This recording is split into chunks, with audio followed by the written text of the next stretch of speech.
దురాశలో ఈ పొంగులేటి శ్రీనివాసరెడ్డి ఈ భూములన్నీ 22 ఏళ్ళు పెట్టిండు.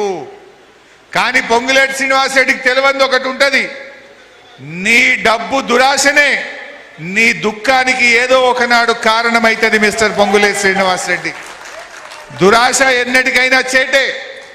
నువ్వు ఈ 22 ఏళ్ళు పెట్టాలి, కమిషన్లు కొట్టాలి, 30% వసూలు చేయాలని చేసిన ఒక కుట్రతోని ఇలా లక్షలాది మంది ప్రజల జీవితాలు ఆగమైనాయి. అరే పెళ్లిలు ఆగమవుతున్నాయి, దవాఖానకు బయట వాళ్ళకి పైసలు లేక బ్యాంకులకు కుదబెడదామంటే బ్యాంకులు తీసుకోవట్లేదు, అప్పులు ఇచ్చేవాడు అప్పులు ఇస్తలేడు, అమ్ముకుందామంటే కొనేవాడు లేడు, ప్రాపర్టీల విలువ తగ్గిపోయింది. ఆనాడు కేసీఆర్ గారు ఉంటే మీ ఆస్తుల విలువ పెరిగింది. 10 ఏళ్ల కేసీఆర్ ప్రభుత్వంలో 5,000 గజం ఉన్నది 10,000 అయింది, 10,000 గజం ఉంటే 20,000 అయింది కేసీఆర్ గారి ప్రభుత్వంలో. కానీ రేవంత్ రెడ్డి వచ్చినాక నాకు రియల్ ఎస్టేట్ తెలుసు, నాకు రియల్ ఎస్టేట్ తెలుసు అంటే ఢమాలు అన్నది, డామ్ అన్నది రియల్ ఎస్టేట్. 50,000 గజం పోయింది, ఇప్పుడు 20కి కూడా కొంటలేడు ఎవడు. 20,000 గజం పోయింది, అరే ఇంట్లో లగ్గం ఉన్నది 10,000కి తీసుకో అంటే కూడా వద్దు వద్దు అంటుండు వాడు. నాకు ఇంత పిచ్చి తుగ్లక్. ఓ దిక్కు హైడ్రా పెట్టిండు, ఓ దిక్కు 22A పెట్టిండు. హైడ్రా పెట్టి ఏ రాత్రి ఎవడొస్తాడో, ఎవడు గులగొడతాడో, ఎవడు భూమి లాక్కుంటాడో అని ఒకవైపు హైడ్రా పెట్టినావు, ఇప్పుడేమో 22A పిడుగు లాంటి 22A పెట్టినావు. నీ హైడ్రా దెబ్బకు, నీ 22A దెబ్బకు హైదరాబాద్లో ఈ తెలంగాణలో ఆస్తుల విలువ పడిపోయింది. కేసీఆర్ హయాంలో ఆస్తుల విలువ పెంచిండు, రైతు భూమి, రైతుల చేతిలో ఉండే భూమి విలువ పెరిగింది, రైతు గౌరవం పెరిగింది, ప్రజలకు ధైర్యం ఇచ్చిండు కేసీఆర్. కానీ రేవంత్ రెడ్డి వచ్చినాక మొత్తం డామ్ అన్నటువంటి పరిస్థితి ఏర్పడ్డది. అయితే ఇక్కడ ఒక విషయం అర్థం చేసుకోవాలి, ఈ తప్పు పొంగులేటి ఒక్కడే చేసిండా, దీని వెనుక రేవంత్ రెడ్డి ఉన్నాడా? 100కు 100% రేవంత్ రెడ్డి ఉన్నాడు. ఇంట్లో A1 రేవంత్ రెడ్డి, A2 పొంగులేటి శ్రీనివాస్ రెడ్డి. ఎందుకు నేను ఉత్తగా చెప్తలేని, 3 వద్దుల క్రితం కోమటిరెడ్డి వెంకటరెడ్డి ఉన్నది ఉన్నట్టు కుండ బద్దలు కొట్టిండు. ఆయన అప్పుడప్పుడు జర ఉన్నది ఉన్నట్టు మాట్లాడతాడు. ఏమన్నాడు 3 వద్దుల కింద? మా యాదాద్రి జిల్లాలో 40,000 ఎకరాలు నిషేధిత జాబితాలో పెట్టిండ్రని 4 నెలల కిందనే రేవంత్ రెడ్డికి నేను చెప్పినా అన్నాడు. అంటే 4 నెలల కిందనే రేవంత్ రెడ్డికి తెలుసు కదా. ఎప్పుడైతే నీ మంత్రి కోమటిరెడ్డి చెప్పంగానే నువ్వు అధికారులను పిలిచి ఎట్లా పెట్టిండ్రు 22 ఏళ్ళ ప్రజలను ఎందుకు ఇబ్బంది పెడుతున్నారు అని రేవంత్ రెడ్డి అడిగుంటే ఈ హైదరాబాద్ ప్రజలకు రాష్ట్రమంతా ఈ సమస్య వచ్చి ఉండేదా? ఈ సమస్య వచ్చునా? అంటే రేవంత్ రెడ్డికి 4 నెలల కిందనే తెలిసి ముచ్చట. తెలిసినా సపోర్ట్ చేయకుండా ఎందుకున్నాడు? ఎందుకంటే 50-50 పొంగులేటి రేవంత్ రెడ్డి 50-50. అందుకే రేవంత్ రెడ్డి సపోర్ట్ చేస్తలేడు. రేవంత్ రెడ్డి చిన్న చిన్న దానికి ఎంక్వైరీ చేస్తాడు. మొన్న మంత్రి ఉత్తమ్ కుమార్ రెడ్డి శాఖలో సివిల్ సప్లైస్ డిపార్ట్మెంట్లో విజిలెన్స్ ఎంక్వైరీ చేసిండు, ఈడీకి ఇచ్చిండు. మరి దీని మీద ఎందుకో ఎంక్వైరీ చేస్తలేడు? ఎవడు ఈ భూములను నిషేధిత జాబితాలో పెట్టుమని చెప్పిండు? ఎవరి తప్పు వల్ల ఈ లక్షలాది మంది ప్రజలు కనీసం గుండె మీద చేసుకొని నిద్ర కూడా పోని పరిస్థితులు ఎందుకు వచ్చినాయి? నిద్ర లేని రాత్రులు గడపడానికి, ఇన్ని లక్షల మంది ప్రజలను బాధ పెట్టడానికి కారకుడెవడో అతన్ని శిక్షించాలనా వద్దా? ఉటిగానే సారీ చెప్తే అయిపోతుందా? అంటే వాడెవడో వస్తాడు, మర్డర్ చేస్తాడు, మళ్ళీ వచ్చి సారీ అనగానే మాఫా? దొంగతనం చేస్తాడు వాడు, ఇంట్లోకి వచ్చి అంత ఎత్తుకపోతాడు, సారీ అంటే మాఫా? ఇప్పుడు ఇన్ని లక్షల మంది ప్రజల ఆస్తులను నిషేధిత జాబితాలో పెట్టి రేపది తీసేసినా ఎవడన్నా కొనమంటే డౌట్ పడతాడు. ఏమో వీడు మళ్ళీ తీసింది కానీ మళ్ళీ పెడతాడేమో, ఇది ఒకసారి అట్లా పోయింది కదా అని ఎవడు రేపు కొనేటోడు కూడా కొనడు. 10,000కి పోతే 5,000కి ఇస్తావా లేకపోతే కొన అంటాడు. అంటే ఇంతమంది ప్రజల ఆస్తుల విలువ పడిపోయి ఇంతమందిని ఆగం పట్టిన ఈ తప్పిదానికి కారణం ఎవడో తేలాలనా వద్దా? దీని మీద ఎంక్వైరీ జరగాలనా వద్దా? అందుకే తక్షణమే ఒక సిట్టింగ్ జడ్జితో విచారణ జరపాలని ఇలా బీఆర్ఎస్ పార్టీ డిమాండ్ చేస్తా ఉంది. ఇలా ఒక విషయం తెలుసుకోవాలి, ప్రజల ఆస్తులు నిషేధిత జాబితాలో పెట్టినామంటున్నారు.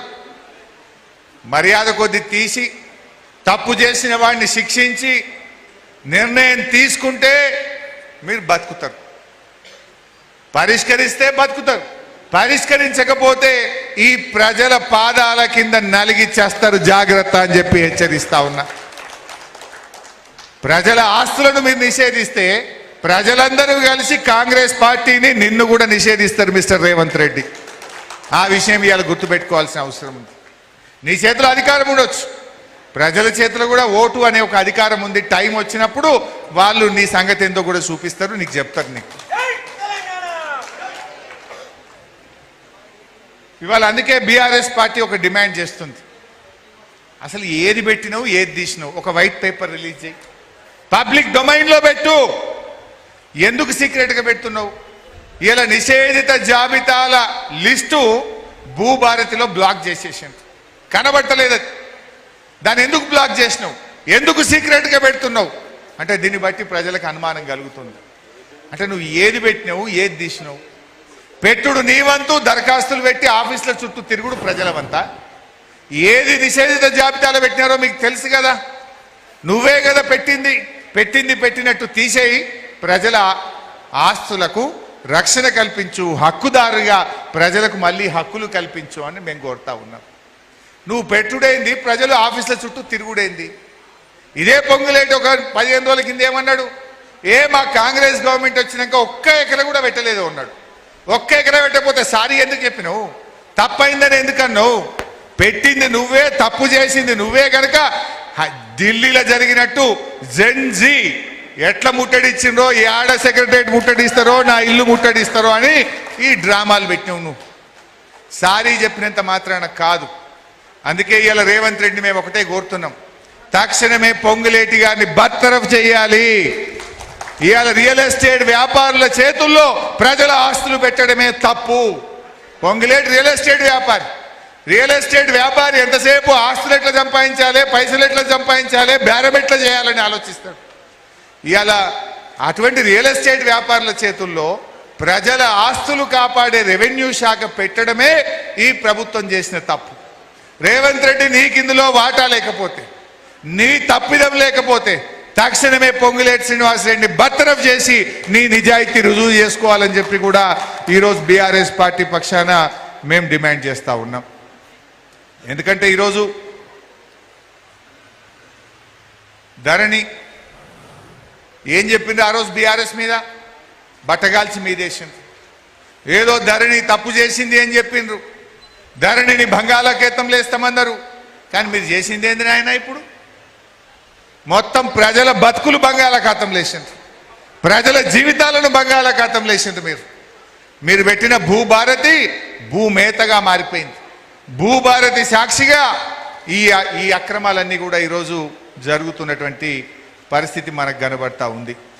ఇలా ఒక ధర్మకర్తగా ప్రజల ఆస్తులు కాపాడాల్సినటువంటి ప్రభుత్వం కబ్జాదారు పాత్ర పోషిస్తూ ఉంది. ఎట్లా న్యాయం జరుగుతుంది? 22 ఏళ్ళ పెట్టుడు నేను ఇందాక చెప్పిన చూడు, కలెక్టరేట్ పోతే బర్రెపాలు ఉత్తగిస్తా అదే సొప్పయ్యాలన్నట్టు ఈ ఏజెంట్లు తిరుగుతుంది. ఇప్పుడు ఈ కాలనీలు 22 ఏళ్ళ పెట్టుడు, పెద్దోళ్ళ భూములు రాత్రికి రాత్రి 22 ఏళ్ళ పెట్టుడు, ముఖ్యమంత్రి గారి రెవెన్యూ మంత్రి గారి ఏజెంట్లు 30% దేవో హమ్ క్లియర్ కర్తే. ఎన్ని రోజులు తిరుగుతావు కోర్టు చుట్టూ, ఎన్ని రోజులు తిప్పలు పడతావు ఆఫీసుల చుట్టూ, సపరేట్గా 30% ఇయర్ అదే అయిపోతుంది. ఇట్లా ఏజెంట్లు తిరుగుతూ ఉన్నారు ఈ రాష్ట్రంలో. అందుకే ఇవాళ బీఆర్ఎస్ పార్టీ ఇంకో విషయం కూడా చెప్పాలి. నేను రేవంత్ రెడ్డి, పొంగులేటి మాకు బేరాలు తెలుసు, మాకు రియల్ ఎస్టేట్ తెలుసు, మేము రియల్ ఎస్టేట్లో మా అంత తీస్మార్కాన్లు లేరు అని మీరు మాట్లాడుతున్నారు. కానీ మాకు పోరాటాలు తెలుసు, మీ మెడలు ఎట్లా వంచాలో మాకు తెలుసు. ఉద్యమాలు చేసినాం, పోరాటాలు చేసినాం. ఢిల్లీ మెడలు వంచి కేసీఆర్ గారు తెలంగాణ తెచ్చింది. కేసీఆర్ గారు మాకు పోరాటాలు నేర్పిండు, మాకు ఉద్యమాలు పోరాటాలు, ప్రజల పక్షాన ప్రజల గొంతుకై పనిచేయడం మాకు తెలుసు. మీకు బేరాలు రియల్ ఎస్టేట్ వ్యాపారాలు మీకు తెలిస్తే పోరాటాలు మాకు నేర్పిండు మా కేసీఆర్. ఈ ప్రజల కోసం అసెంబ్లీలో పోరాటం, బయట పోరాటం.